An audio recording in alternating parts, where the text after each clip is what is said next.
So we live in this perception of a perception of ourselves. Hence, my identity is made by what my parents think I should be. My identity is made up by what my college or university thinks I should achieve. While you're living in that bubble and that echo chamber, getting to what you really want to do is impossible, because maybe that just doesn't fit. And I think so many people feel that way today, that they don't fit into the current education system. They don't fit with the 3 or 4 or 5 careers that you're taught exist. So that process of self-excavation and actualization first requires being exposed. You can't be what you can't see. And what we have to do in order to get to that place where we can take the keys and unlock the self-imposed prisons, or the prisons that we have given ourselves on the basis of what we have come to believe is our limitations, what we can and can't do. We have to let go of that. And I call it rewriting our agreement with reality. I will wake up with a new mindset for myself, for my future. The sky's the limit to your dreams. You can go beyond the stars if you make it up in your mind that you won't be stopped. You gotta take that thing out, like you gotta take the breath out. So some of y'all are afraid of math. Go after it. Go get it. Don't run from it no more. Go get it. You gotta go get it. It's possible.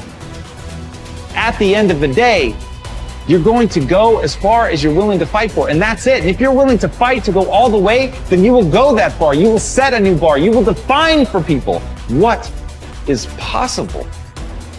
You just have to have the drive and willpower to go through that next door and give it your all. We all must become the leaders that we're looking for. We got this.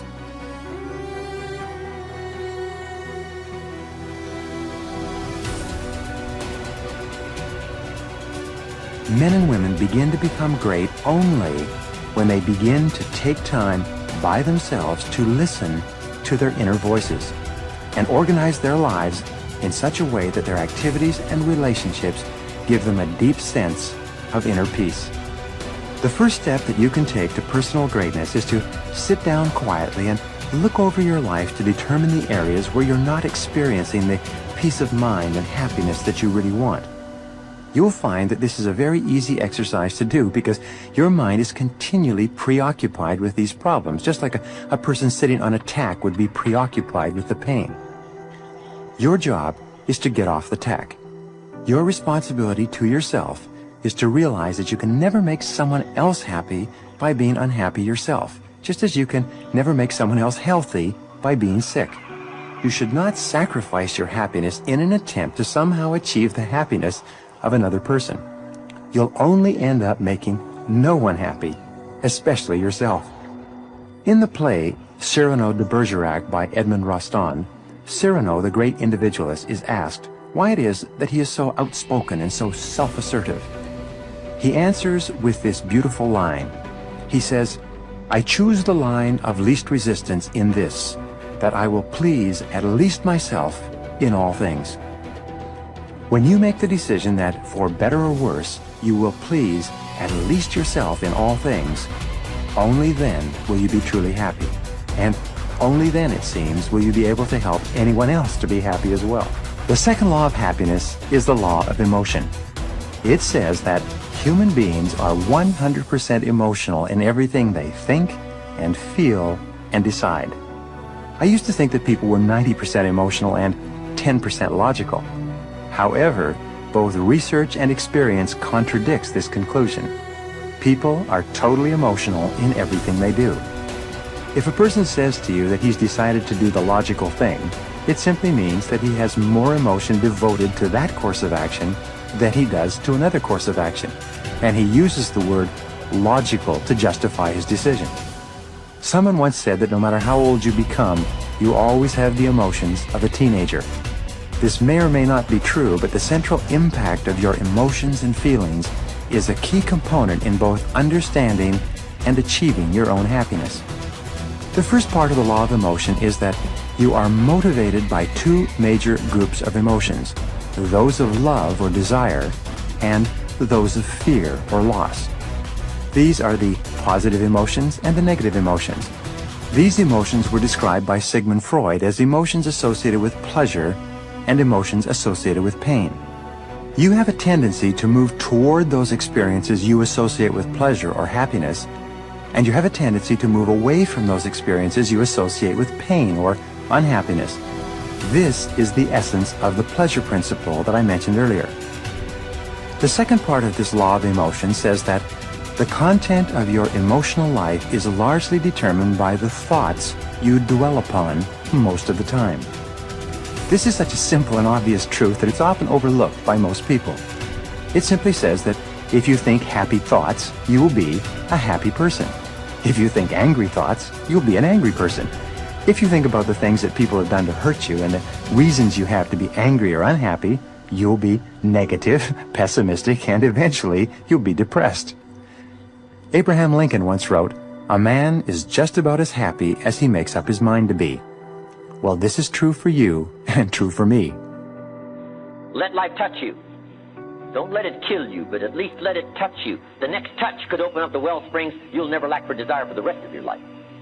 From shortly after the time I met my teacher, Mr. Shope, at age 25, no one's ever had to say to me all these years, "When are you gonna get going?" Nobody's ever said that to me all these years.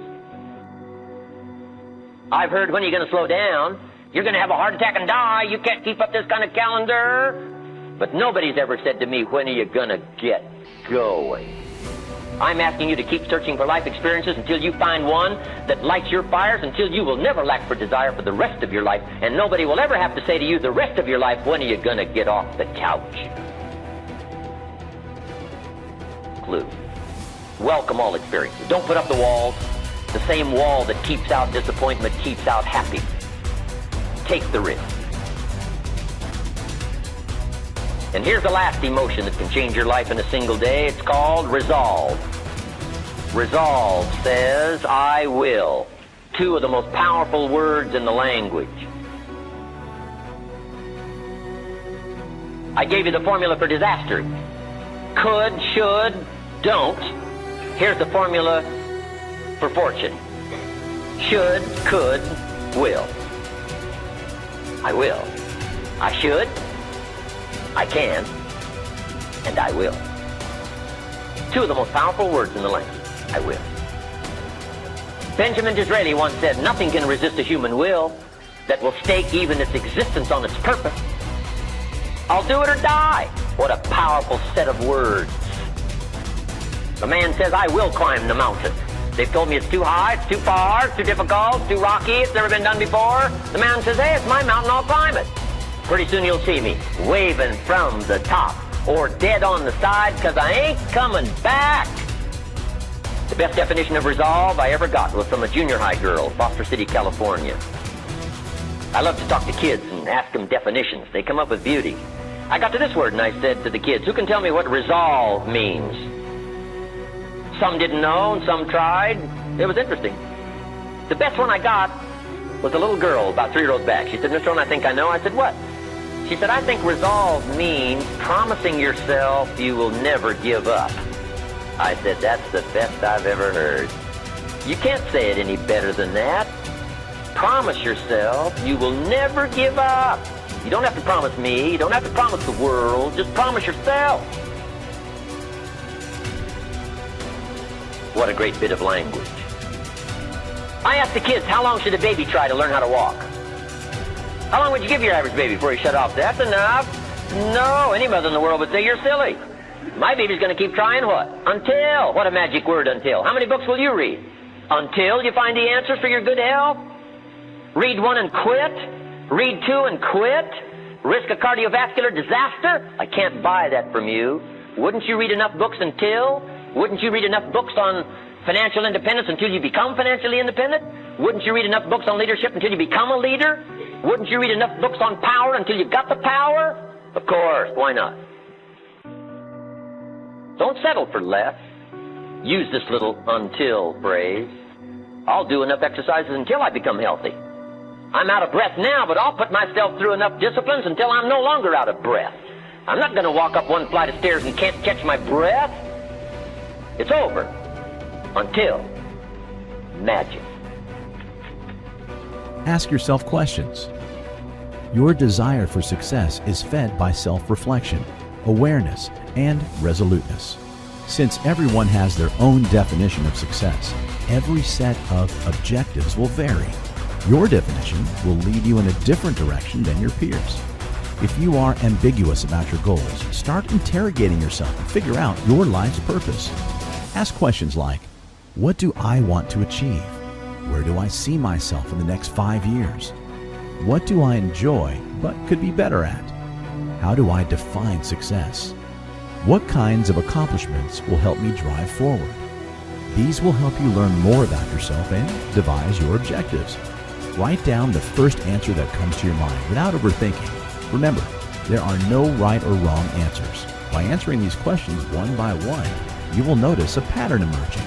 It will be your dedicated path to shaping or reshaping your objectives. Step 2. Prioritize your objectives. If you have several desires that you wish to fulfill, prioritize your objectives to view them as tangible goals. By flashing a simple why at your life's purpose, you can find answers to what you genuinely want. It can be landing your dream job, earning your college degree with honors, buying the first house, or being completely debt-free. Of course, they do not necessarily have to be material possessions. You can also aspire to achieve happiness or peace of mind. If you know what you want but are not sure how to get there, this step is bound to help you. Step 3. Write them down. By penning down your goals, you create a clear picture of the milestones and objectives you will achieve. This will imprint your desires in your mind to help them stick. Write them down and place them on your work desk, mirror, front door, refrigerator, or any other visible spot around your home or office. This will remind you of your main purpose and provide the motivation and drive you need. Break down your goals into smaller, achievable milestones. Say your final goal is to achieve financial independence. Everyone has their own definition of financial freedom, which is why you must outline yours.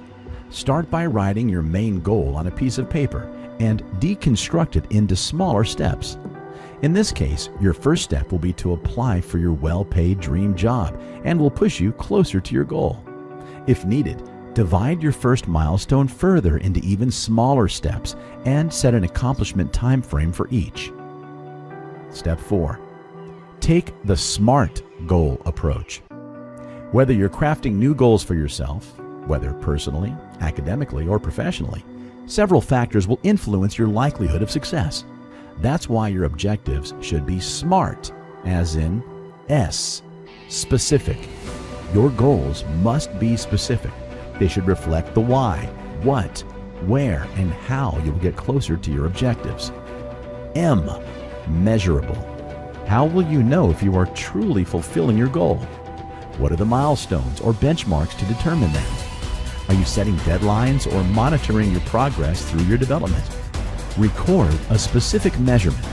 It can be defined on your own to measure your goals. A, attainable.